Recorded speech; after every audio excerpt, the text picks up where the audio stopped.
Beast World Metropolis issue 1 finds Nia Null daydreaming about Superman in trouble. She's brought out of her dream by Yvette, apologizing to her friend. Yvette continues her chat about the Blue Earth and how they need to be dealt with, as Nia tries to give the plate to the approaching waitress but misses her hand, causing the plate to smash. Nia thought the waitress was a little closer, apologizing and telling her friend that it was nothing and that she just got confused. Yvette knows that there's more to this story than meets the eye, so Nia tells her about the Lazarus Storm and how she got caught up in it. And it's there she went to the dream world to help out, but when she came out of it, she felt like an endless rage was flowing through her, and her powers were somehow different since then. And now she can see the future when she's awake, and it feels so real, and it ranges from just a couple of seconds to even hours and days, and it's making her lose her mind. Nia doesn't think that she can cope with just her base powers, let alone this, and doesn't know if she can live like this, as suddenly explosions erupt around the street, making Nia panic. Yvette asks her what she's seeing in her vision, but Nia rushes off, following the blast down the street. She quickly changes into Dreamer, diving through a portal and finding herself in a metropolis that is on fire. As she takes in the destruction, she wonders how she is meant to stop all of this. Suddenly she shifts back into the present, collapsing on a rooftop. Hurting herself, Dreamer races down to the streets and tells everyone to clear the neighborhood since it's not safe. The people don't take her seriously as she spots a man from her vision who died in an explosion. She grabs the man, telling him to get out of the city or he will die. The man calls her a freak, thinking that the town is going to turn into Gotham in a hurry with people like her. Yvette catches up to Nia, telling her that she's scaring people and she isn't Superman. Nia realizes that that's her answer, and if they won't listen to her,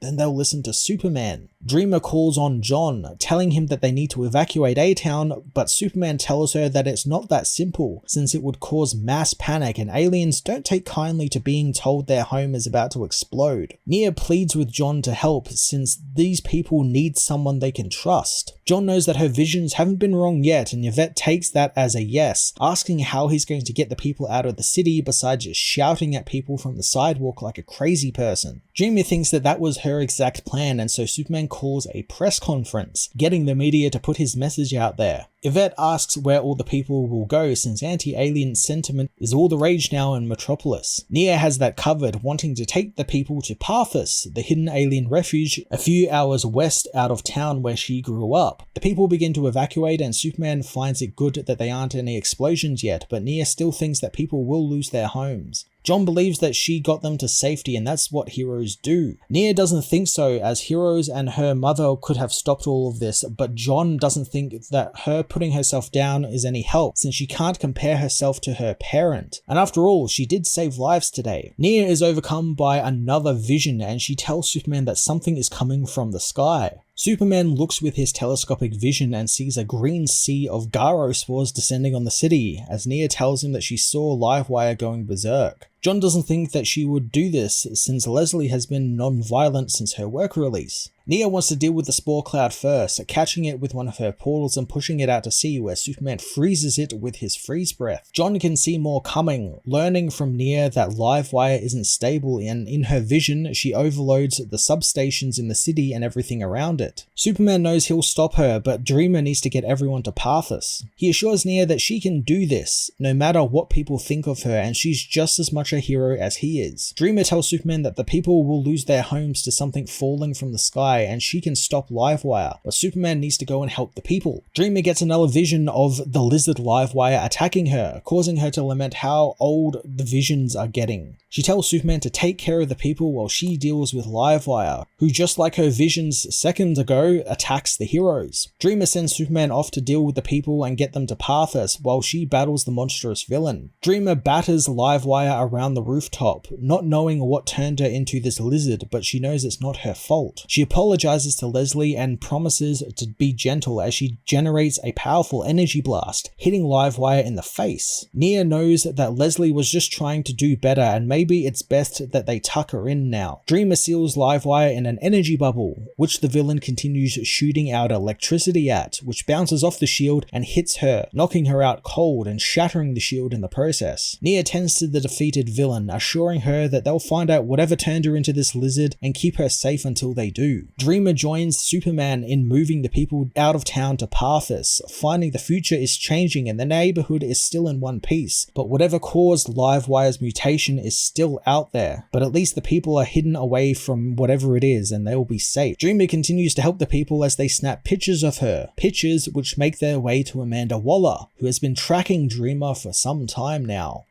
Elsewhere in Metropolis, people run away from something big, but Bibbo Babowski runs towards the danger, rounding the corner to see the people are running from the giant Turtle Boy, who's wreaking havoc through Hobbs Bay. Bibbo calls out to the creature that was once Jimmy Olsen, telling him to stop this before the Air Force show up. Turtle Boy notices Bibbo, smashing the car next to him and sending the bartender flying. Sometime before at the Ace of Clubs, Bibbo serves up his special chili to Dr. Emil Hamilton. Can't wait to dig into the meal. Jimmy arrives, visibly exhausted.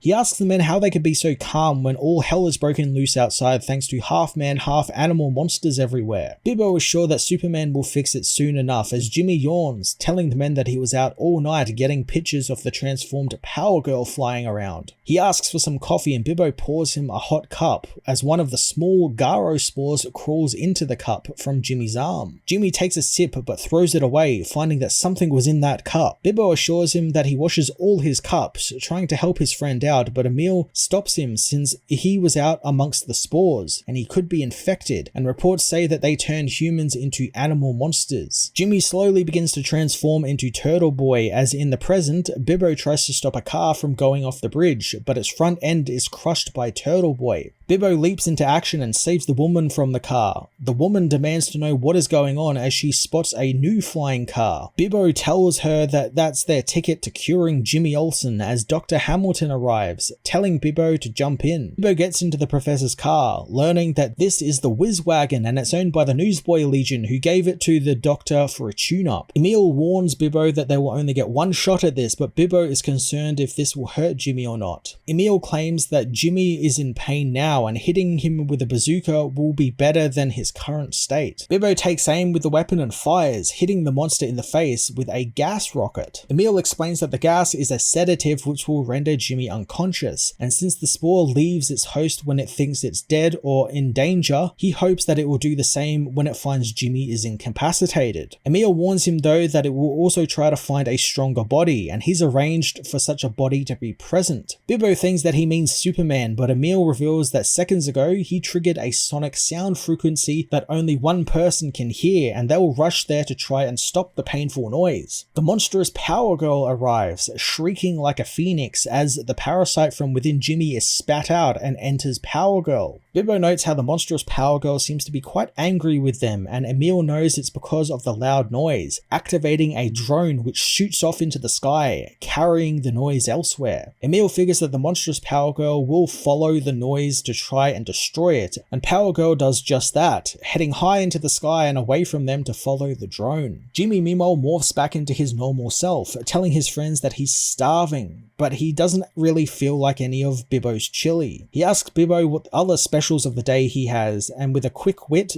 Bibbo tells him that he has turtle soup, Jimmy's favorite.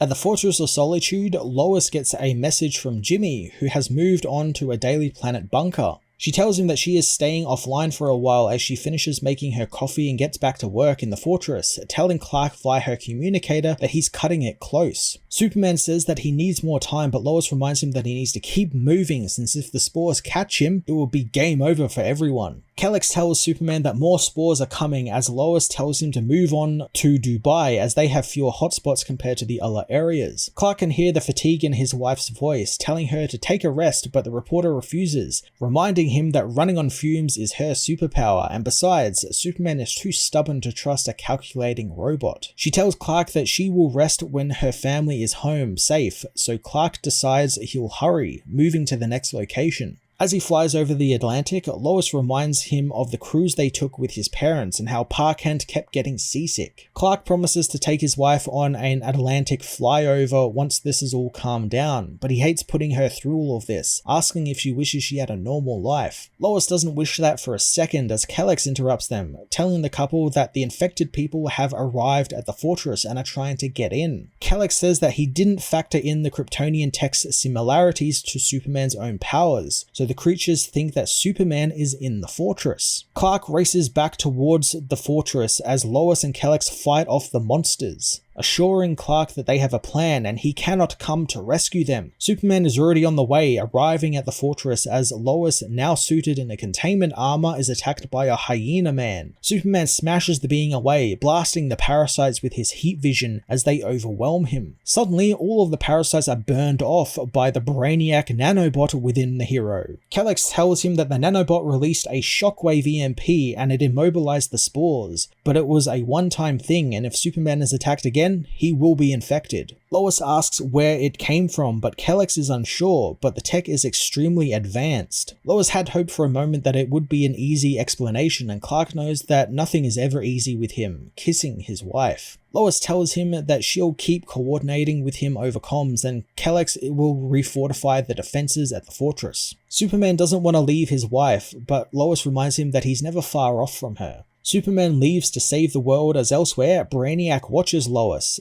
telling Superman that he couldn't let the spores take him since he and his kind are all his. He knows the spores are drawn to Superman's power and, like many before him, to Earth, and soon he'll figure out why, and when he does, he will strike.